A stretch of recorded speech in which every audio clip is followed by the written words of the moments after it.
Welcome to the Vicca Law Podcast, Protecting Legacies, Resolving Conflicts. I'm Lydia Vicca, Director of Vicca Law, where we specialise in succession law, civil disputes and litigation in Queensland. If you want to safeguard your assets, navigate estate planning with confidence, or resolve legal conflicts effectively, you're in the right place. Join me each week as we break down complex legal issues into clear, practical insights, helping you protect your legacy and find solutions with certainty. So let's dive in. Hello and welcome back to the Vicca Law Podcast. I am your host, Lydia Vicca, Director of Vicca Law, and we are on our third week of February, crazy, talking about this month starting your 2026 right. And this week I wanted to address, should you be considering a testamentary trust in your will in 2026? Now, I've done very detailed podcast on testamentary trusts before, but in a nutshell, a testamentary trust will is where in your will on your death or the death of you as the last surviving spouse, your will establishes a testamentary trust. So everything in your estate goes into the testamentary trust, is owned by the trust. You have trustees that control the trust, and then you have the beneficiaries of the trust. A very normal circumstance is whereby the beneficiaries of your trust are your children, and they are, if they're adults, they are the trustees of that trust. If they're minors, we appoint someone else temporarily. Does not have to be legal guardians, and in particular does not have to be their other parent that may be surviving if you have split from the other parent.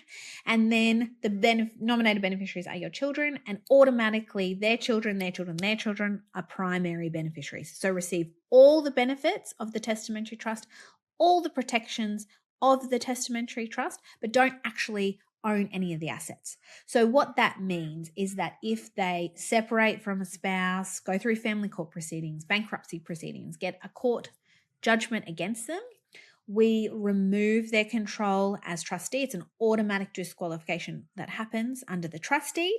And then when the bankruptcy court or the family courts are looking at the trust, we want them to go, that's not that person's personal asset, therefore it's excluded. Okay, it doesn't form part of the family court, doesn't form part of bankruptcy, cannot be pursued under a judgment debt. That's the idea of the protection mechanism of it. It has a lot of tax advantages. I'm not a tax lawyer, can't tell you all those. Great taxation benefits, particularly if you have minors, because they receive $22,000 a year tax-free as at the time of recording. So you've got all these tax advantages, you've got all these protections, and it really creates an amazing ability for passive income to occur for all your beneficiaries for now 125 years. The New Property Law Act last year said that trusts in Queensland go for 125 years. So it is an amazing mechanism that you can put in your will. I think it's a fantastic generational gift that you can gift to everyone. As I said, I have podcasts that go into detail. I could talk about testamentary trusts all day, and I actually do talk about them all day because I find that about 9 out of 10 people that come to me go with a testamentary trust will. They love the protection benefits when they have adult children, the fact that their grandchildren are automatically included as beneficiaries.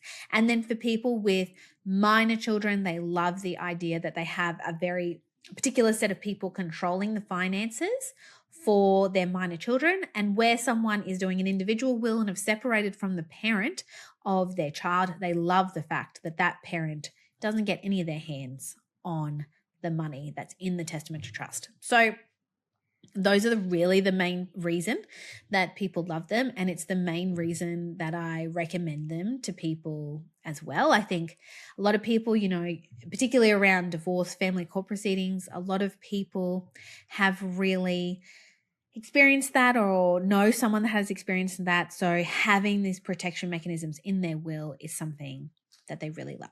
So that was a very long-winded way of me to ask whether you should be considering it in your testamentary trust. So if you have just a basic will, what that generally means is that you've probably gifted your residue estate to your spouse if you have one, and then to all your children equally. That's a very standard way to do it. When that child receives the benefit of your estate, that becomes their personal asset, and it's up for grabs in family court proceedings, bankruptcy, if they have a judgment debt against them. So if you have adult children, so I think this is probably one circumstance that you should consider a testamentary trust. if you have adult children and you have concerns about their relationships, about their financial management generally, then a testamentary trust is a fantastic way to give them everything. Here you go, kids. Here you go. But it's got conditions and you can't just spend it willy-nilly. And I've got these amazing protection mechanisms for you. So if you have adult children that are that way inclined, or you have concerns about their relationship, that's a great reason to get a testamentary trust, okay? Another really good reason is if you have minor children, okay? Because the way that it works, definitely in my basic wills, is that when there's been a gift to a minor child, discharging that gift to legal guardians is enough for the executor, okay? So that's one option. The other option really is that it's held as a bare fixed trust until they turn 18. Okay, a lot of people say, I want them to have access at 25. Well, under the Trust Act, they can actually apply for access at 18. So just because you've put that in your will doesn't hold a huge amount of weight. So people love that, particularly when they have a parent that they're not with, that they can put it into the testamentary trust, dictate who has control over it. You can build in the kids. So at a certain age in time, you make those kids appointers and they can make themselves trustee at, say, like 28, 30. That's what most people with minors do. So we build in the kids into the testamentary trust, and it allows them to have much more oversight. I mean, it's a discretionary trust, which means that the trustees have a very wide discretion as to what they can and can't do, obviously taking into account the trust deed and the Trust Act. But that is different to just gifting a bare or fixed trust in a will, whereby there's a very fixed, the powers are very fixed in what they can do, which is literally give it to children as they require it for schooling, clothing, all that kind of stuff. Whereas this discretionary trust is much wider in what they can do. The trustees can really invest the money. They could buy property for your children, before your children turn 18. So there's a lot of options available there. I just like the idea better. For me personally, my wills have testamentary trust in them. I know at least one of my parents has a testamentary trust will as well. So I really love that side of it for minors, and you can really build them in. So those are really two reasons why you should be considering a testamentary trust. The other reason actually that I've just thought about as I'm talking to you, because that usually happens to me, is that if you have a large asset base. So what I'm finding, and I'm sure you've read about this all over the news, is that A, people are living longer, okay? And B, due to property prices at the moment, people's estates are becoming much larger than they anticipated. So in the past, we may have had, smaller estates. Even if you had a property, if you didn't have a huge amount of super, those estates wouldn't be that huge. But now, with the value of property prices, a lot of people investing, people use financial advisors now. They're so much bigger than they thought. A lot of estates I'm seeing for couples are $3, $4, $5 million. And if you were to specifically gift the residue of those to your children, getting $1 million each is quite a lot of money, I guess. But if it goes into the testamentary trust, it's in there, it's protected, okay? A lot of people say to me, I think my kids might be a bit annoyed that they're going to be receiving their inheritance in this way. I've got two things to say. My first thing is I don't really care, okay? This is your money. You earned this money. You get to decide what happens to this money. I don't know if you are hearing this, maybe you need to hear this, but I don't know where this entitlement comes from inheritances, okay? That is your money. My number one view, actually, before my number one view that I just told you, is that you should spend it, okay? It's your money. Go on a holiday, go on that cruise, do whatever you want to do, okay? That's your money. That's number one. But it is your money, okay? So you get to decide how it's distributed. I understand people's desire to help their children, and, I am in that stage of my life where I have a mortgage, I have little kids, any money gifted to me is really helpful. So there are some ways that we can be creative in how we work that. And my number one suggestion is really giving a specific gift to the children of cash, particularly if you have a really large estate. You can give them some cash as like a sweetener, and then everything else go into the testamentary trust. To me, I think that's a really good compromise.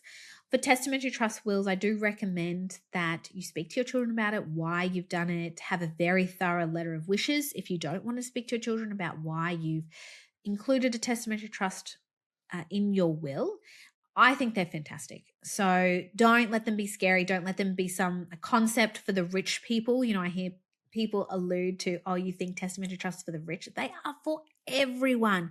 And really, if you have an asset base of over $500,000 investable assets, we really do recommend them for you. So I think I've spent most of this podcast just convincing you that a testamentary trust is right for you. But I hope that I've outlined some reasons as to why you would consider it in your will and updating your will. So I think I've jabbered on about this way too much. Thank you so much for listening or watching. And I will speak to you next week. Next week, we are going to wrap up talking about things that you probably haven't considered in your estate plan, as these are things that I find that people have just kind of let go when we're doing an estate plan. So we're going to do that to wrap up our Start 2026 right. As always, hop on my website, www.viccalaw.com.au, book a free consultation with me, Lydia Vicca, and I'll speak to you next week. Thank you. Bye. That's a wrap for this episode of the Vicca Law Podcast, Protecting Legacies, Resolving Conflicts. I hope you found today's insights helpful in navigating your legal journey. If you're ready to take the next step in securing your legacy or finally dealing with your dispute, visit www.viccalaw.com.au to book a free consultation with me, Lydia Vicca. You can also subscribe to our newsletter or find out more about today's topic. Your future begins now, and we're here to guide you every step of the way. Until next time, I'm Lydia Vicca, signing off.